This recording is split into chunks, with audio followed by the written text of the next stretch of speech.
The night air in Charlotte was crisp with early spring warmth, the kind that makes the sidewalks glisten just a little under the soft glow of street lamps. Claire Thompson stood outside the Fig Tree, a historic White House turned fine dining establishment, smoothing the folds of her black dress for the third time. The restaurant was aglow, candles flickering behind the tall windows, jazz drifting softly through the air like a warm invitation. She had chosen this place carefully. It wasn't just their tradition, it was their place, a quiet nod to all the milestones they'd celebrated over 25 years of marriage. She had made the reservations a month in advance, selecting a secluded table by the fireplace. The table was set when she arrived, and so she waited, hands folded, a flicker of hope in her chest. Daniel was 15 minutes late when he finally walked in, looking polished in a slate gray suit and blue tie, his hair slightly tousled, as if he'd only half cared. "Sorry," he said, sliding into the seat across from her. Client ran over. He didn't kiss her cheek. He didn't look directly at her. Instead, he glanced at his phone, tapping the screen twice before setting it face down on the table. Claire offered him a gentle smile. "I ordered the wine we had at our 10th anniversary," she said, trying to ease the tension. "Remember? The one you spilled on my white dress." Daniel gave a half-hearted chuckle. "Right." She poured him a glass anyway. "Hannah's graduation is coming up. I was thinking maybe we could do a family trip to Hilton Head like we used to." He nodded absently, murmuring, "Sounds good." Then, his eyes shifted back to the glowing screen as a message popped up. Claire's smile wavered. "I've been thinking," she continued, forcing cheer into her voice, "about taking that creative writing class again. I never finished the first one, remember? Life just kind of got in the way." Daniel looked up then, but not with interest. "Still into that?" The words stung more than she expected. Claire stared at her wine glass for a moment, the candlelight dancing through the red liquid. She didn't reply. The server arrived with dessert, chocolate mousse with a dusting of powdered sugar. Claire started to lift her glass to toast, but Daniel stopped her with a subtle raise of his hand. He reached into his coat pocket instead. "I have something for you," he said, pulling out a small cream-colored envelope, sealing it with a familiar flourish. Claire's eyes lit up. The handwriting on the front read, "Forever, my love." Her heart skipped. This was it. The man she married, the man she had stood beside through late nights, mortgage scares, 2 pregnancies, and career shifts, was finally showing her he remembered who they were. She opened the envelope slowly. Inside was not a love letter. It was a divorce petition, already signed by Daniel. Neat, emotionless, legal. She blinked at the single handwritten sentence beneath it. "You've been comfortable, Claire, but I need more." Time didn't stop, but it did slow down. Her hand trembled slightly as she set the card down. She didn't cry. She didn't scream. She didn't ask why. The silence between them now sounded louder than the clink of glassware and the hum of conversation around them. The only sound came a moment later when a fork dropped onto a plate at the next table, snapping Claire back to reality. She stood. "Thank you for dinner," she said to no one in particular. Her voice was steady. She turned to the server with a polite nod. "You can bring the check to him." Daniel didn't move, didn't reach for her hand, didn't say a word. Outside, the air was cooler than before. Claire walked to her car with grace, each step deliberate. She opened the driver's side door, sat down without turning the ignition, and stared ahead into the quiet street. A breath left her lips slowly. Then, with no fanfare, no dramatics, she slipped the wedding ring off her finger and placed it gently on the leather seat beside her. She didn't even look at it. There it lay, cold, small, and meaningless. By the time she pulled into the driveway of their colonial home in Myers Park, night had deepened. The once inviting brick house now loomed like a stranger. She moved through the front door as if through fog, heels echoing lightly on the wooden floor. Claire headed straight to her bedroom, unzipping her dress with detached fingers, letting it fall in a soft whisper to the ground. She reached for her phone on the nightstand, needing the anchor of something routine. As she opened her inbox, a new email marked "Important" caught her eye. It was from the bank. Notice: account authorization change confirmed. Claire Thompson removed as co-access holder for joint savings account ending in 3285. The timestamp was from 3 weeks ago. She stared at the screen. A flicker of something, rage, betrayal, disbelief, rose like bile in her throat, but still, no tears came. Instead, she set the phone down, walked to her closet, and pulled out a small notebook, the one she used for groceries. She flipped to the first blank page, uncapped a pen, and wrote, April 3rd. He was ready long before I knew. Then, underneath, a single word in bold, why? But deep down, Claire already knew. And this was only the beginning. A week had passed since the dinner at the fig tree, but to Claire, it felt like time had simply stopped.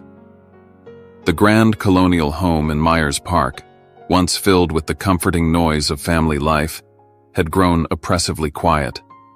Morning light filtered weakly through the heavy curtains she hadn't bothered to open. The kitchen, once smelling of fresh coffee and buttered toast, now sat still and untouched. No calls, no messages. Silence had settled into every corner like a dense fog. She moved through her days like a shadow of herself. One morning, wrapped in an old cardigan, Claire found herself standing in front of the mantel, staring at a photo of her family. Her, Daniel, Ryan, and little Hannah, grinning in front of a sandcastle years ago. Her fingers trembled as she touched the frame, eyes closing for a beat too long. She was trying to remember what it felt like to be in that moment, to belong in it. But the memory felt further away than ever. The front door opened unexpectedly. Mom? Ryan's voice echoed softly down the hall. Claire turned, forcing a faint smile as her son stepped into the kitchen with a small duffel slung over his shoulder. Surprise visit, he said, kissing her cheek. Thought I'd check in on you. Campus was getting boring anyway. Over a sparse breakfast of reheated waffles, they sat across from each other. Claire sipped her coffee, more for comfort than caffeine. Ryan hesitated before speaking, his fork lingering midair. Hey, I didn't want to bring this up, but... He looked at her cautiously. A few months back, I saw Dad at a cafe uptown, with some woman. They weren't acting like co-workers. Claire's breath hitched, just slightly, but enough. Her hand paused on the coffee mug. She didn't ask for details. She didn't need to. That small sentence cracked through something inside her, something she'd tried so hard to keep intact. The truth, the one she'd tried to bury under routines and rationalizations, was now undeniable. After Ryan left to catch up with some friends, Claire found herself seated in the living room, unmoving. Her thoughts spun in circles, chasing timelines, excuses, half-lies. That was when the doorbell rang. It was Laura. Best friend, therapist, lifeline. One look at Claire, and Laura's smile softened. You look like you haven't slept. I haven't, Claire admitted quietly, letting her in. I feel like I'm forgetting how to breathe. Laura set her coat down and came straight to the point. Have you checked the financial accounts recently? Claire blinked. Number Daniel handles all of that. Laura raised an eyebrow. Claire, you're still listed on those accounts, right? I don't know. They made their way upstairs to the old office. Claire's hands shook slightly as she booted up Daniel's old desktop, still sitting untouched in the corner. Memories washed over her of school projects, late tax nights, planning family vacations. All that warmth now felt like a lie. The browser opened to a saved email login. Claire typed in Daniel's old password. He was never the type to change them often. The inbox was mostly clutter. But Laura, sharp-eyed and relentless, began scanning subject lines. Here, she said, opening a thread. Dozens of messages, all referencing a company Claire had never heard of, Sunstone Holdings, LLC. Each email detailed transactions, transfers, investments, amounts that made Claire's stomach turn. None of it mentioned her name. In fact, there were no co-signatures, no joint authorizations. "What the hell is Sunstone?" Claire asked, her voice barely above a whisper. Laura already had her phone out, a quick search. "It's a shell company," she muttered, scrolling. "And guess who's listed as the registered managing partner?" Claire didn't answer. She already knew. "Sophie Carter," Laura said. "Your husband's co-worker. And this..." She turned the screen toward Claire, showing a transaction record from just 2 weeks prior. "This account holds over $2 million. Real estate flips offshore wires. That's marital property, Claire. Hidden assets." Claire stared at the screen as if it might erase itself. Her fingers balled into fists. A different kind of pain began to replace the grief. Something raw and furious and alive. "Why would he do this?" she whispered. Laura's face darkened. "Because he's preparing to leave you with nothing." Claire stood abruptly, pacing. "A few months ago, he said we had to change the account details. Something about new state audit regulations. I handed over all the documents, bank statements, marriage license, even my ID. She let out a bitter laugh. "He was already cutting me out. He just didn't want me to notice." Claire sat back down, hard, the weight of it all crashing onto her shoulders. Later that evening, when Laura had gone, Claire sat alone with her thoughts. The shadows in the house seemed longer than usual. She pulled out her phone and logged into a secondary Instagram account, one she had made just to follow home decor pages and cooking blogs. Out of habit, she tapped on Sophie Carter's profile. The most recent post stopped her cold. Sophie smiling on a balcony in Paris. The Eiffel Tower blurred behind her. Claire stared at the caption. "Work trip, but make it fashion. Cheers flight down to Paris nights." The timestamp? The exact weekend Daniel had told her he was at a legal seminar in New York. Something inside Claire snapped into place. She stood and walked to the kitchen drawer, pulling out an unused beige notebook, the kind she used to jot down recipes or grocery lists. With a steady hand, she turned to a blank page and wrote at the top in all caps. Things that don't add up beneath it, she began listing everything. Sunstone Holdings transactions, Sophie's travel dates, Daniel's audit, excuse removed from savings account, Paris versus New York. She flipped the page. What to find out next? Where else money was moved? Legal standing of shell companies. Who else might know? Claire closed the notebook and laid it beside her on the kitchen table. No more wondering. No more waiting. If Daniel thought she would sit still while he rewrote their history and erased her from it, he didn't know her at all. And he was about to find out. The invitation had arrived earlier in the week, an email with warm words and faux concern. "Would love to see you this Saturday, Claire. It's been too long."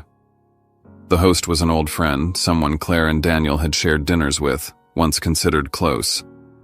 The kind of friend who knew the name of her favorite wine and the exact date of Ryan's acceptance into Duke. Now, standing on the front steps of the stately brick home in Eastover, Claire hesitated. The house glowed from within, filled with the low hum of jazz and clinking glasses. Laughter floated out with the night air. For a brief second, Claire almost turned around. But she didn't. She took a breath, squared her shoulders, and stepped inside. Warm lights bathed the interior in a golden hue. The scent of rosemary and roasted lamb drifted through the air. Women in cocktail dresses and men in tailored jackets mingled with practiced ease. Claire was greeted with a few nods, the kind that came with polite obligation rather than genuine welcome. No hugs, no follow-up questions, just barely there smiles. She moved quietly, wine glass in hand, searching for a familiar face in the sea of performative charm. When she finally spotted the cluster of women she used to brunch with every other Sunday, her heart lifted for a moment. She approached, tentative, hopeful. One of them caught her eye, a woman named Madeline, wife of a managing partner at Daniel's firm. She shifted uncomfortably, then leaned toward another woman and whispered something. When Claire arrived within earshot, Madeline turned, her voice cool and clipped. "Claire, This isn't the time. We just don't want to be caught in the middle of everything. Daniel's still a partner at my husband's firm. I hope you understand." The words struck with clinical precision, stripped of empathy, wrapped in silk. Claire didn't respond. She nodded once, offered a thin smile, and retreated to the far corner of the room. Her hands trembled slightly as she set her wine down on a side table. The chatter around her grew louder somehow, though no one looked her way. "Mrs. Thompson?" A gentle voice pulled her from the fog. A young woman, new to the group, fresh-faced and bright-eyed, stepped closer. "I've read your feature in Charlotte Living, the one about preserving old neighborhoods. It was beautiful." Claire blinked. The woman smiled softly. "Don't let them silence you. You still have a voice." Claire didn't know what to say. But something in her chest tightened, not from pain this time, but from the unfamiliar stir of something long buried. Defiance. The next week brought another blow, and this time it came not with words, but with image. The PTA meeting at Hannah's school was always Claire's domain. Bake sales, fundraisers, late-night emails. She arrived early as usual, holding a folder of scholarship information, only to freeze in the parking lot. Daniel's car had just pulled in. He stepped out, adjusting his cufflinks. And then, Sophie followed. Slim black slacks, soft pink blouse, hair pulled into a sleek bun. She moved with confidence, heels clicking beside Daniel's polished loafers like they belonged in step. Claire stood there, invisible to them both. And then Sophie turned to a small group of parents gathered near the entrance. She extended her hand with a practiced smile. "Hi, I'm Sophie. I'm a friend of the family." Claire couldn't breathe. From the other side of the lot, she caught a flash of movement. Hannah, pausing in mid-step as she saw them. Her daughter's face froze, lips tightening, fists clenched at her sides. Then, without a word, she turned away. That night, as if the day hadn't already taken enough, the doorbell rang just before 9 p.m.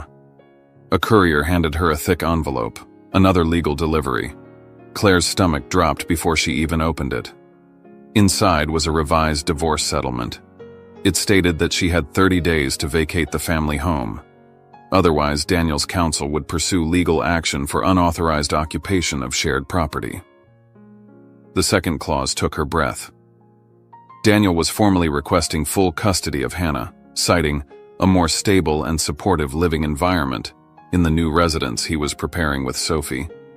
Claire sat in the dark living room, papers strewn on the coffee table. The house groaned around her, old pipes, creaking wood, the same familiar sounds that used to lull her to sleep. But now, they felt like echoes of a home that was no longer hers. She reached for a drawer she hadn't opened in years. Inside, folded among old birthday cards and preschool drawings, she found it. A letter from Daniel, written in 2005. She remembered the day vividly. She had just given birth to Hannah. The handwriting was younger, neater. "No matter what happens, I'll always protect you. You are my home, Claire." Claire read the lines once, twice. The third time, the words lost their meaning. Her fingers trembled, but no tears came. Instead, she gave a quiet, bitter chuckle. Carefully, she folded the letter and placed it on the table. And then, she looked up. Her eyes no longer carried sorrow. They carried fire. She wasn't sure when the shift had happened, but she felt it. The ache of betrayal had turned into clarity, and clarity had a sharp edge. That night, while the house slept, Claire downloaded a discreet recording app to her phone. The next morning, she began recording every phone call from Daniel, every voicemail, every manipulative sentence laced with false kindness. She started archiving texts, capturing emails, noting inconsistencies. She created a folder on her laptop. Divorce, Claire T. And then she began reading. Laws about marital assets in North Carolina, loopholes, precedents. She underlined phrases, bookmarked statutes, printed articles. The Claire Thompson who had once believed that love could endure anything was gone. In her place stood someone sharper. Someone watching, listening, preparing. Because being erased was no longer an option, and Claire was done standing quietly on the outside. By the beginning of the next month, Claire had learned how to be quiet, but not passive. She didn't call Daniel. She didn't challenge him. She played the part he expected, distant, wounded, cooperative. It was all part of the plan. She knew if she pushed too soon, she'd lose the only advantage she had, his arrogance. But even as she kept her silence, something else began to stir. A different kind of awareness. A discomfort she couldn't quite place. A feeling that, even in her own home, she wasn't alone. It started with the dog walks. Every morning, just after sunrise, Claire would take Pepper, her aging golden retriever, down the quiet streets of Myers Park. The neighborhood had always been a picture of calm. Porch swings, manicured hedges, children's bikes left on front lawns. But lately, one detail kept nagging at her. A black SUV, parked 2 houses down. Same spot, different plates, 3 mornings in a row. At first she told herself it was nothing, just a neighbor's guest, maybe someone doing renovations. But by the 4th morning, the SUV reappeared with tinted windows and a slow idle. This time she walked past it deliberately, her eyes flicking toward the windshield. No movement. But the hairs on the back of her neck rose. She called Laura that afternoon. By the weekend, Claire and Laura were seated on the outdoor patio of a small wine bar tucked into a side street downtown. It was early enough to beat the crowd, quiet enough to talk. Claire recounted everything, every morning walk, the SUV, the tension that clung to her skin like a film. Laura's brow furrowed. "You think he's having you followed?" Claire didn't respond, but the answer was already in her eyes. They had just clinked glasses when Laura froze mid-sentence. "Don't look, but 10 o'clock, beige jacket. He's been circling the corner 3 times now." Claire didn't turn. She didn't have to. A minute later, Laura leaned in and whispered, "He's lifting his phone. He's taking pictures." Claire exhaled, long and slow. 3 days later, her attorney forwarded her an email. The sender was anonymous. The subject line read, "Concerning behavior report. Claire Thompson." Attached was a grainy photo of Claire and Laura clinking glasses and laughing at the bar. The caption beneath it read, "Signs of emotional instability. Engaging in potentially inappropriate social interactions while under duress." Claire stared at the screen in disbelief. Her heartbeat spiked as she clicked open the next attachment, a mock psychological report that had somehow found its way into her custody case file. It claimed she was showing symptoms of severe anxiety, dissociation, and impaired judgment. She dropped her phone. Her hands were shaking.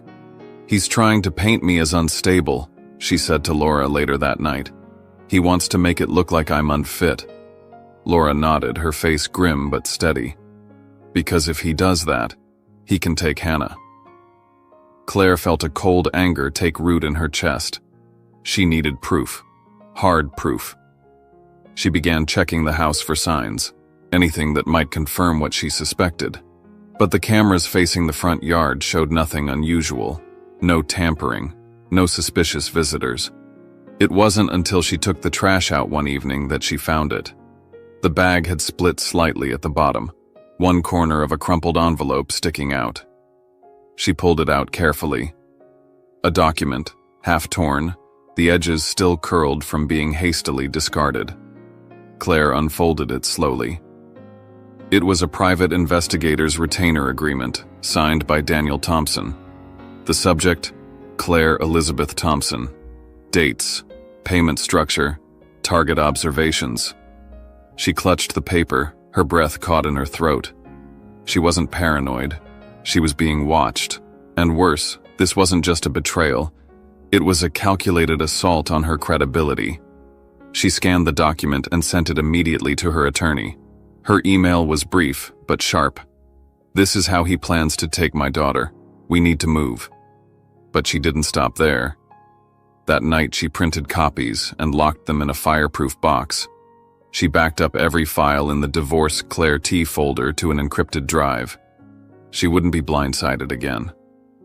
Then the twist came from the place she least expected. It was a Thursday. Claire was folding laundry upstairs when Hannah came home earlier than usual. She seemed quiet, pale. Claire called out, "Hey, honey," but received only a tight-lipped nod in response. An hour later, Claire found Hannah sitting in her room with her earbuds out, staring blankly at the wall. Something was wrong. "Everything okay?" Claire asked gently. Hannah hesitated. "I took Dad's car today." Claire's stomach tightened. "Okay." "I used Bluetooth to play music, but the last call was still open. I didn't mean to listen, but it just started playing." Claire waited. "He was talking to Sophie." Claire didn't breathe. Hannah looked down at her hands. He said, "She doesn't suspect anything. Move fast. I'll file for custody if I have to. Just hit her first." Claire closed her eyes. "He called you the target, Mom." There was a pause, long and heavy. Hannah's voice cracked. "I don't want to see him right now. I didn't reply to his texts. He keeps calling, but I just can't." Claire moved to sit beside her daughter, brushing a strand of hair behind her ear. She didn't say a word, didn't need to. The damage Daniel had done was no longer contained to betrayal. It had reached their daughter.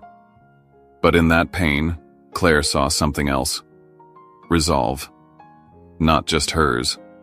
Hannah's too. This was no longer just about saving herself. It was about making sure no one ever had to save her daughter from the same kind of man.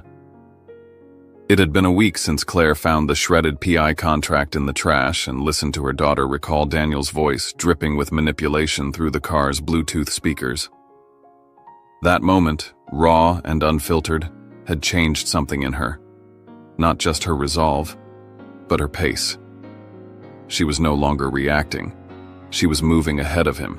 She needed leverage, and she needed someone who had once been burned by Daniel the way she had. James Harper. The name still felt sharp in her memory. Years ago, Daniel and James had partnered on a commercial real estate project in Charlotte's South End, one that ended messily when documents mysteriously surfaced showing James had mismanaged funds. Daniel walked away unscathed. James, reputation bruised, disappeared from the circuit soon after. Claire remembered the whispers but had never questioned the version Daniel gave. Now she did. She reached out with a carefully worded email. It wasn't emotional. It wasn't accusatory. It was simple. "I believe you were wronged. I think I was too. I'd like to talk, off record." To her surprise, he agreed. They met at a small cafe tucked behind a bookstore near Freedom Park. The place was quiet, with only a few other tables occupied. Claire chose a booth near the back, away from the windows. She arrived early. James arrived exactly on time. He looked older than she remembered. More gray, more lines, but also less tense, like a man who'd made peace with the chaos. He slid into the booth across from her without small talk, his gaze guarded. "Let's skip the pleasantries, Claire. Why am I here?" Claire didn't flinch. She reached into her tote and pulled out a single sheet of paper. The print was faint, but the header read Sunstone Holdings LLC, Transfer Agreement. Daniel's signature, albeit faint, was unmistakable. James studied it. His lips curled into a cynical half-smile. "Same playbook," he muttered. "Different target." He folded the page carefully and leaned back.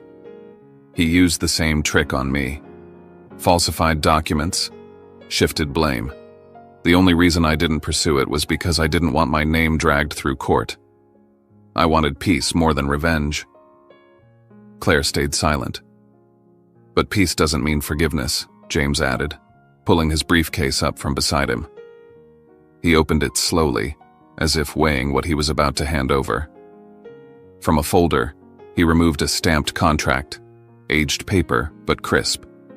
It bore Daniel's signature, bold and clear, as well as the notarized seal from 5 years prior. Claire leaned in, heart racing. "This," James said, was supposed to be an investment agreement between our firms. He doctored the numbers, shifted assets, and when it fell apart, he sold the narrative that I misfiled everything. I've kept it in a drawer all this time, not because I planned to use it, but because I knew one day someone else would need it. Claire looked at him, searching. Why help me? James shrugged. Because someone needs to stop him, and because now, it won't just be my word against his.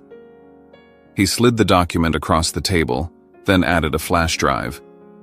There's more on here. A few emails, some receipts, and I'll testify if it comes to that. Claire took the evidence slowly, reverently, like it might dissolve if she breathed too hard. Thank you, she said, her voice low. James stood to leave. Before he turned, he glanced over his shoulder. Just make sure it counts. And then he was gone. Claire drove straight to her attorney's office. By now, the divorce case had shifted beyond basic litigation. It had become a chessboard. And Daniel had just made the mistake of underestimating her for one move too many. The attorney, a woman named Patrice Langley, examined the documents carefully, nodding as she read. This is solid, she said, enough to push this into the financial fraud territory. With the right framing, IRS will have grounds to open a case. They spent the next 2 hours preparing the packet, contracts, supporting files from James and Claire's own growing archive of irregularities. Before leaving, Patrice handed Claire the final copy of the IRS submission. You sure you're ready for this? She asked. Claire looked her dead in the eye. I've never been more ready. But on her drive home, Claire didn't go straight there. She pulled into an empty parking lot near a public library, the late afternoon sun casting long shadows through her windshield. She pulled out her laptop, connected to her hotspot, and opened a new email. The recipient, Daniel's firm's general account. She didn't write a message. She simply attached the scanned contract from James, the one with the seal, and hit send. Then she waited. 2 hours later, while heating leftovers in the kitchen, her phone buzzed. It was an automated alert from the bank. The joint email address Daniel had forgotten to unlink still gave her passive access to activity notifications. The message read, Transaction alert. Transfer of $2,175,000 from account ending in 4509 to external account XXXX7451. Claire stared at the screen, heartbeat steady. He was moving money. Fast. He was panicking, which meant the bait had worked. What Daniel didn't know was that Claire had already submitted the evidence to the IRS, complete with a request to flag and monitor any suspicious withdrawals tied to Sunstone Holdings or Daniel's personal investment vehicles.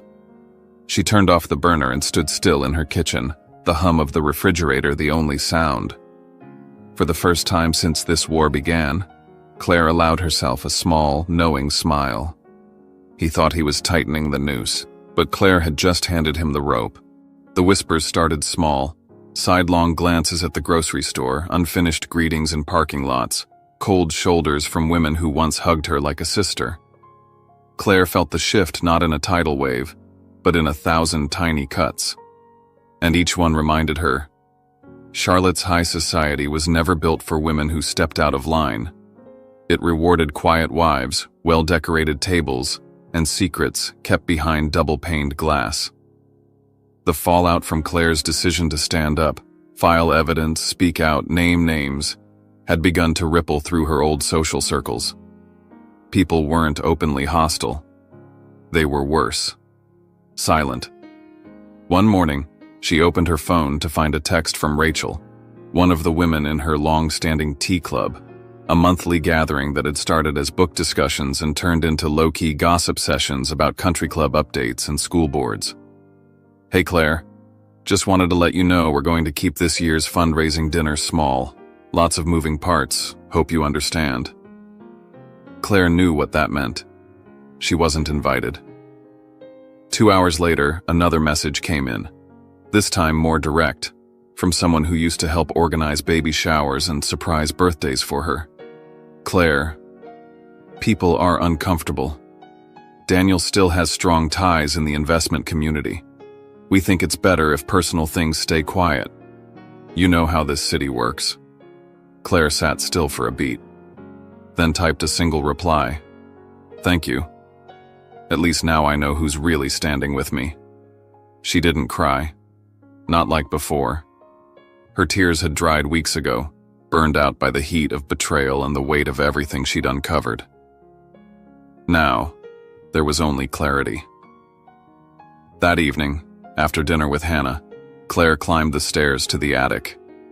It had been years since she'd opened the old cedar wardrobe up there, the one filled with boxes labeled in her careful handwriting.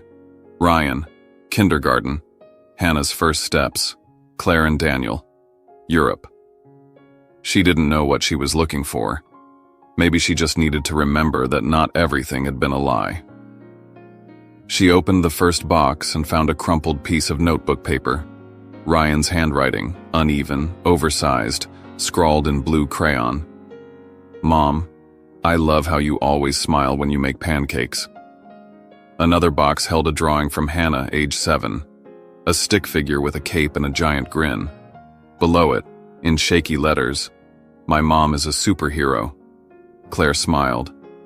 Not with sadness, but with something sturdier, something real. Then came the photograph. A day in Central Park.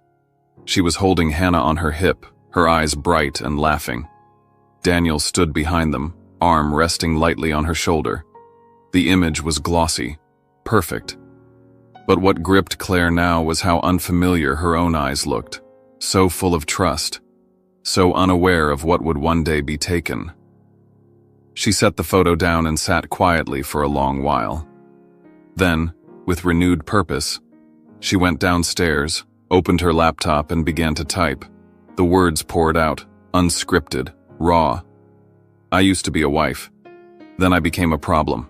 I was erased from bank accounts, from conversations, from my own home. But the truth is, I didn't lose everything. I lost an illusion, and in doing so, I gained myself." She didn't sign it. She titled it "After the Fall."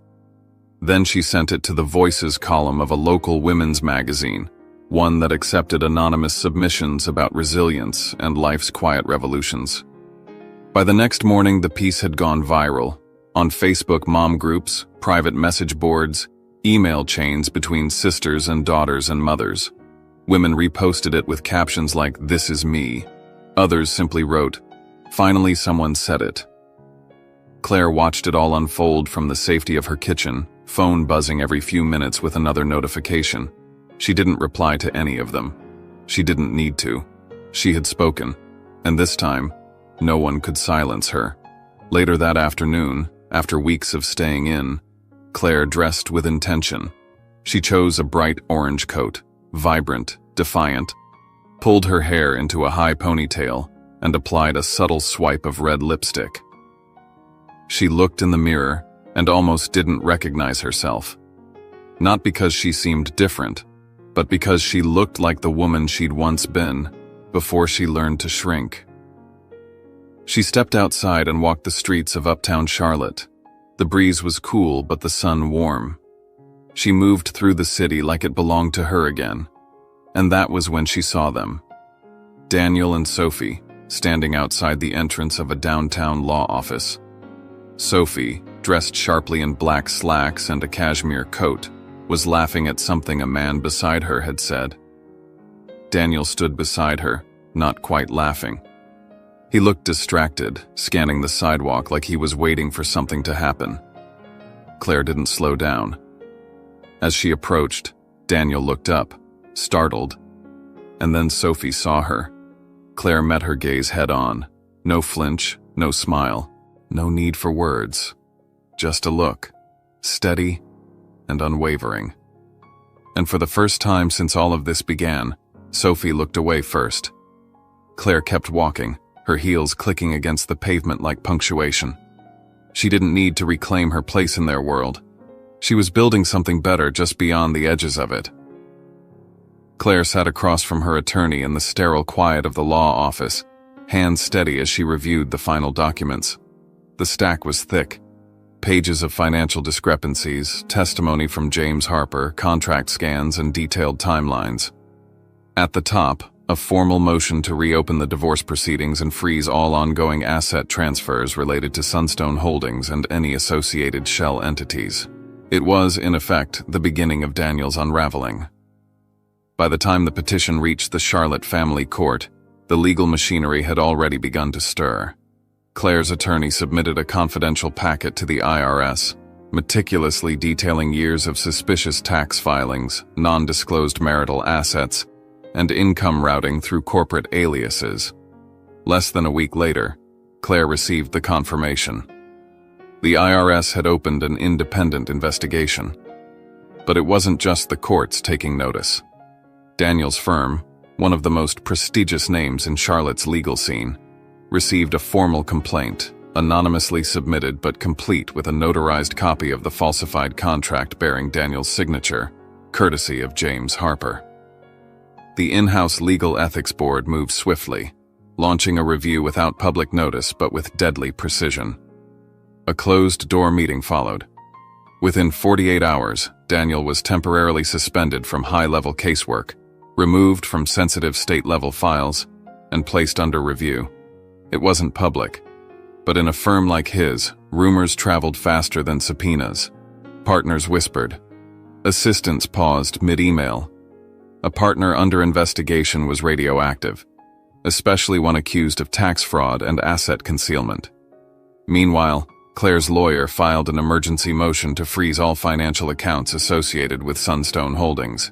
It wasn't just about stopping the money. It was about cutting off the escape route. And that's when the first visible crack appeared.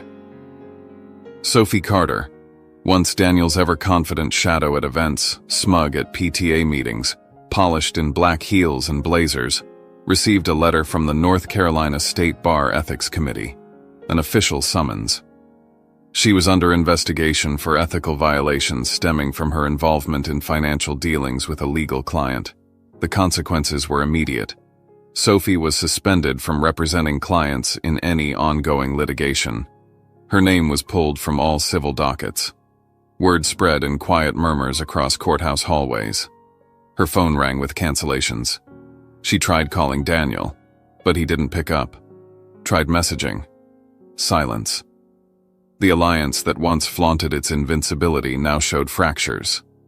Daniel wasn't answering her calls because he was already cornered.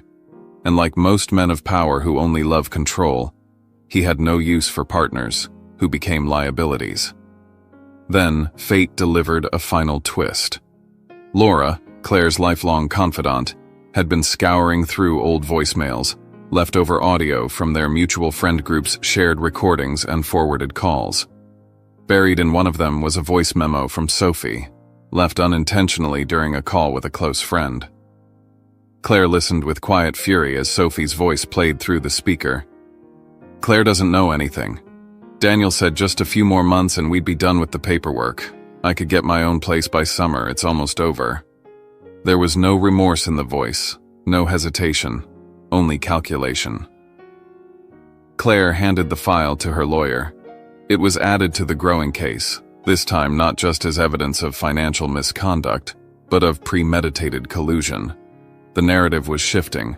Sophie was no longer just the other woman. She was an active participant in the deception, and the courts would see her as such. Claire knew that the time for hiding was over. On a crisp Friday morning, she dressed with purpose. A navy blue tailored suit, hair slicked back into a low bun, minimalist gold earrings, no makeup beyond mascara and a bold lip. She looked in the mirror and didn't just see composure, she saw command. She walked through the heart of uptown Charlotte, past the cafes and glass-walled buildings that once reminded her of the life she'd been excluded from, and then she stopped in front of it, the tall glass tower that housed Daniel's firm. The plaque outside still bore his name. She stood in the lobby for a moment. Heads turned. When she stepped forward, polished heels clicking on marble, an assistant looked up and stiffened. Behind the desk, 2 junior associates watched her pass. One of them whispered to the other, not quite softly enough. That's Claire Thompson. She's the one. Claire didn't break stride. She had once been the woman in Daniel's shadow, the quiet wife, the name on the holiday card. Now she was the reckoning he never saw coming. The courtroom was quiet, sterile, and humming with tension. Claire sat beside her attorney at the plaintiff's table, her navy blouse pressed, her hair pulled neatly back. Across from her, Daniel adjusted his tie with mechanical precision, flanked by a sharp-suited attorney whispering into his ear.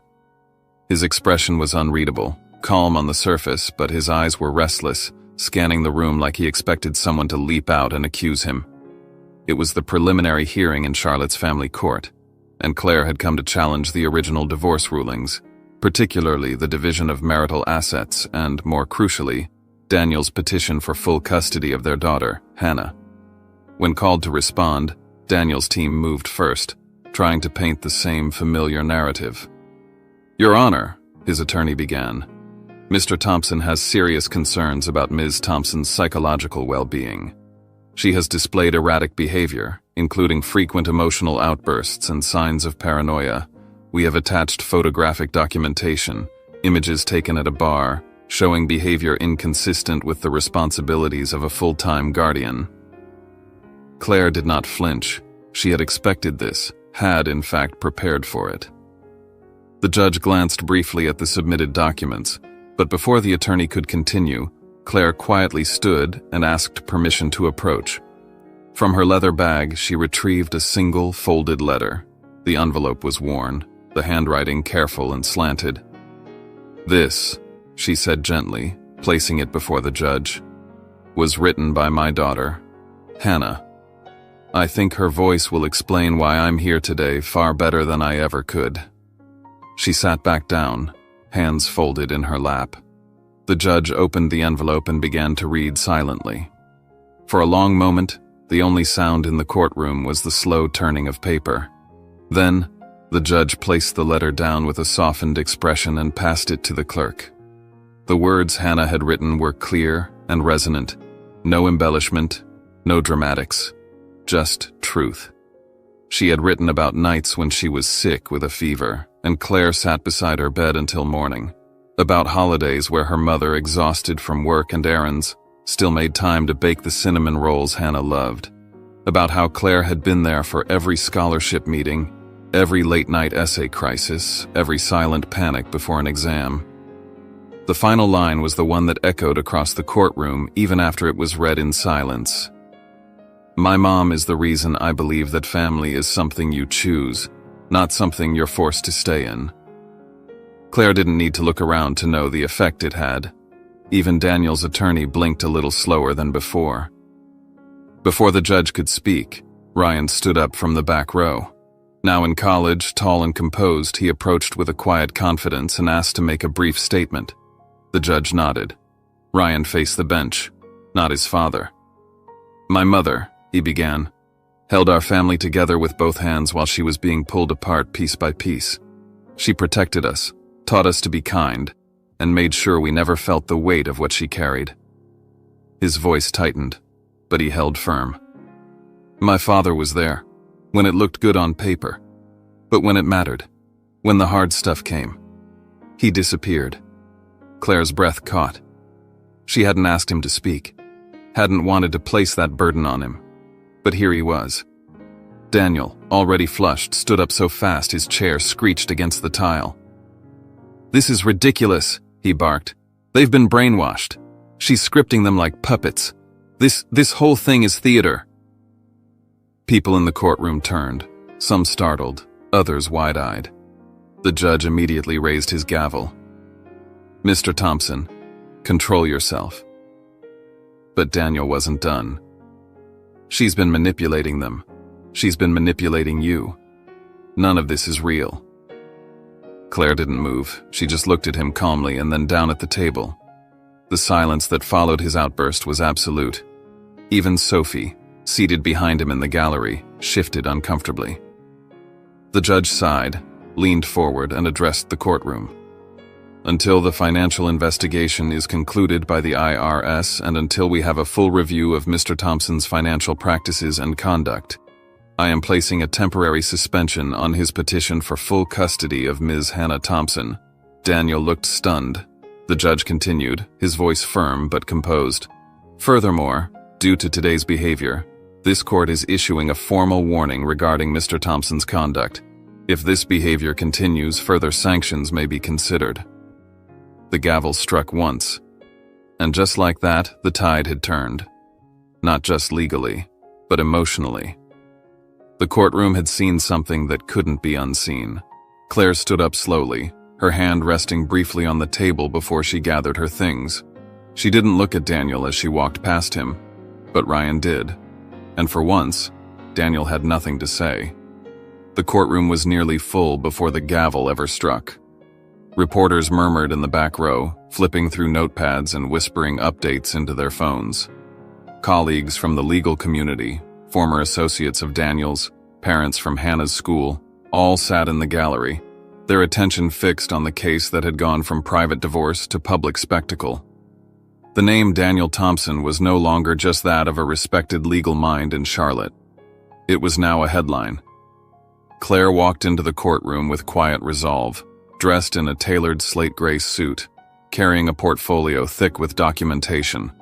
Her lawyer followed, briefcase in hand. This wasn't just a hearing, it was a reckoning. Daniel entered minutes later.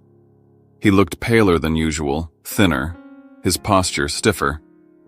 His usual confidence had dimmed beneath the weight of press coverage, ethical investigations, and the silence of his peers. Even Sophie was absent. The judge called the room to order, and Claire's legal team went first. One by one, the pieces were laid out. The court was presented with printed emails between Daniel and Sophie discussing offshore transfers and shell company setups. Then came the bank statements, hundreds of thousands of dollars routed through Sunstone Holdings, which, as Claire's lawyer highlighted, had no employees and no real office address beyond a P.O. box. Then came the audio recordings, obtained legally from Claire's phone.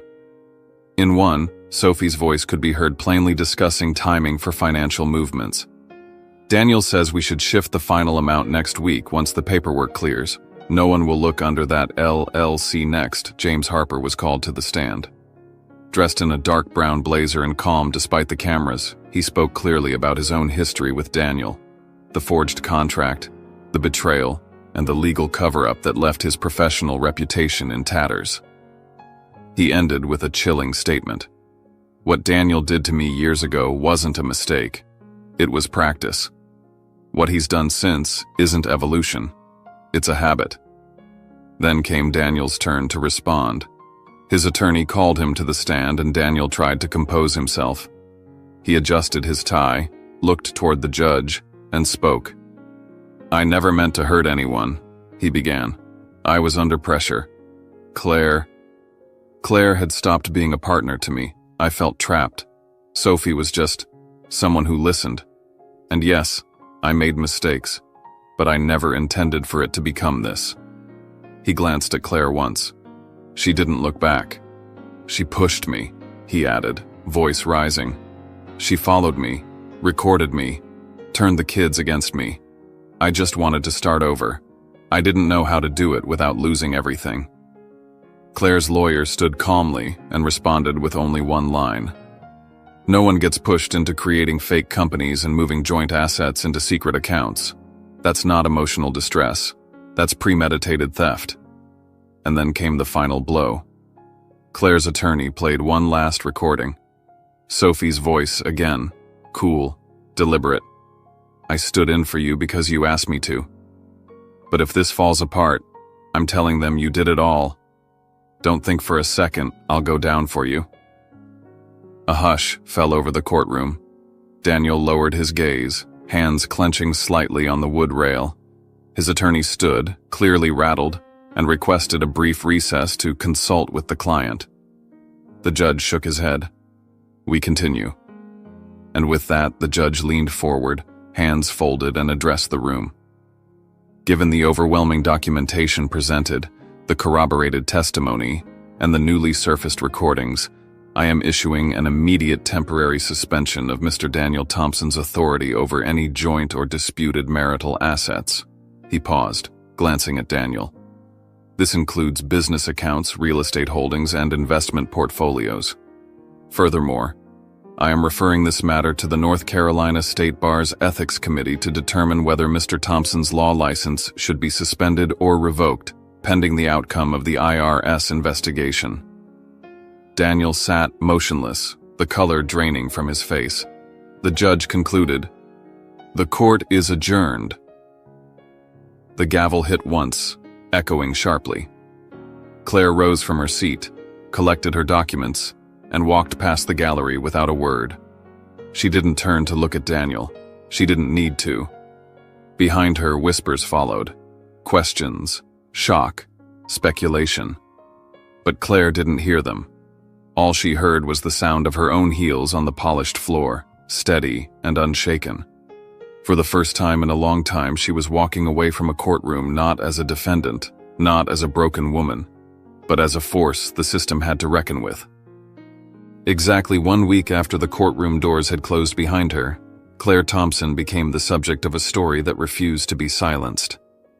Local news headlines splashed across morning coffee tables. The silent wife who toppled a legal giant. Blogs reposted the story, podcasts dissected it. Her name, once just an afterthought behind Daniel's, now stood alone and resounding. On online forums and women's networks, a new title emerged with reverence: Claire with the Notebook. That same week, the court's final rulings were enacted in full. Claire received full ownership of the Myers Park home, once a monument to a marriage, now a symbol reclaimed. She was awarded financial support to ensure Hannah's care and the freedom to begin again without economic chains. And most important to her, she was granted sole legal custody of her daughter. Daniel, once a rising star in one of the South's most prestigious legal firms, had been officially removed from the partner list. His name was stripped from company plaques, scrubbed from press kits. Clients fled, colleagues distanced. The firm moved quickly, determined to sever every thread before the rot reached further. And Sophie Carter? Her name quietly disappeared from courthouse dockets, her license suspended by the state's ethics board for a minimum of 1 year. No announcement, no fanfare, just a quiet vanishing act. She left Charlotte within days, her social accounts erased, her departure unnoticed by those who once flattered her every move. But not everyone vanished without a word. It was near dusk in a quiet parking lot when Claire saw her. Thin, pale, dressed in jeans and an oversized cardigan, a woman stripped of every layer of confidence she used to wear like armor. Sophie walked toward her hesitantly. "I really believed," Sophie whispered, voice trembling, "that he would protect me." Claire said nothing at first. Then she met Sophie's eyes, no judgment, no vindication, only a truth they now shared. "So did I," Claire replied softly. There was no venom in it, just honesty. Sophie nodded, her throat tightening, and walked away without another word. Claire stood still, watching her leave. Then, quietly, she took out her phone and made a call. By that evening, she had made her decision. The house in Myers Park, wooden floors worn with memory, staircases echoing with the ghosts of laughter and betrayal, would not remain hers. She walked through it one last time. The dining room where she once hosted Thanksgiving. The hallway where Hannah's birthday balloons had floated. The bedroom where she first felt Daniel slip away. None of it belonged to her anymore. She called her realtor the next morning. "I want to sell," she said calmly. "I need a space that doesn't come with memories." And just like that, a chapter closed, not with rage, but with release. A month passed. The headlines quieted. The news cycle moved on.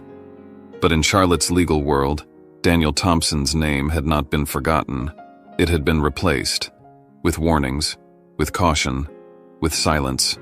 Claire, however, was anything but forgotten. She signed the final papers selling her old house and moved into a modern penthouse in uptown Charlotte, a space bathed in sunlight and glass with views that stretched beyond her past. Her mornings were quiet, her nights her own. The silence now felt earned, not imposed. Meanwhile, Daniel drifted into obscurity. He rented a small apartment on the outskirts of town, his accounts partially frozen, his inbox long inactive. Friends no longer returned calls. His old world had closed its doors, and all that remained was the echo of what he had lost. He reached out to Claire once, not to apologize, but to ask whether she intended to return a small investment account, one that had once been solely in her name before marriage and which had merged over time. Claire replied with a single sentence, "Your share is the consequence. Mine is the rebirth." It was not cruel. It was final. Not long after, Claire received an offer, an invitation to join Verve Charlotte, a leading lifestyle magazine, as a columnist and editor for their new feature, Living Authentically. The offer came after her anonymous piece After the Fall had quietly captivated thousands of readers. But this time, she didn't hide behind initials. Her debut column was signed in full, Claire Thompson. The title, "What We Leave Behind Isn't Always a Loss." And the truth in those words was no longer something she needed to explain. It was something she lived, every single day. The evening air in Claire's new apartment was quiet and warm, filled with the faint hum of city life beyond the windows. Uptown Charlotte stretched out in golden light below, but inside her penthouse, the world felt small, intimate, and safe. For the first time since the verdict, both Ryan and Hannah were visiting. They arrived arms full, pizza boxes, soft drinks, and the kind of energy only adult children bring when returning to a space that now belongs to their Mo. No formal dinner table, no set plates. Just the three of them cross-legged on the hardwood floor, sharing slices, stories, and bursts of laughter between bites. Ryan teased Hannah about her dramatic college essays. Hannah rolled her eyes and poked fun at his failed attempts to cook anything beyond eggs. Claire didn't speak much, she didn't need to. She listened, soaking it all in, each sound a reminder that the family she fought to protect was right here, whole, even if different. As the night wound down, Ryan reached into his backpack and pulled out a small wooden box. He handed it to Claire with a sheepish smile. "I saw this at a craft fair in Asheville. Thought it might belong here more than anything else." Claire opened it slowly. Inside was a hand-carved photo frame etched with the words, "Mom, our hero." Within the frame was a photo Claire had almost forgotten, a shot from 5 years ago in Central Park. The three of them, arms wrapped around each other, wind-tossed and beaming. It had been their last real trip as a full family. She stared at the image for a long moment, her fingers brushing over the edges. "I think I finally believe that," she said softly, voice steady. "That I'm enough. That I've always been." Hannah leaned her head against Claire's shoulder. "You always were, Mom. We just see it now, too." Silence fell again, but it was the comforting kind, filled with the gentle hum of shared knowing. Later, as they finished off the last slices, Hannah hesitated for a moment, then looked up at her mother. Her voice was quiet. "If Dad ever says he's sorry someday, would you forgive him?" Claire didn't answer right away.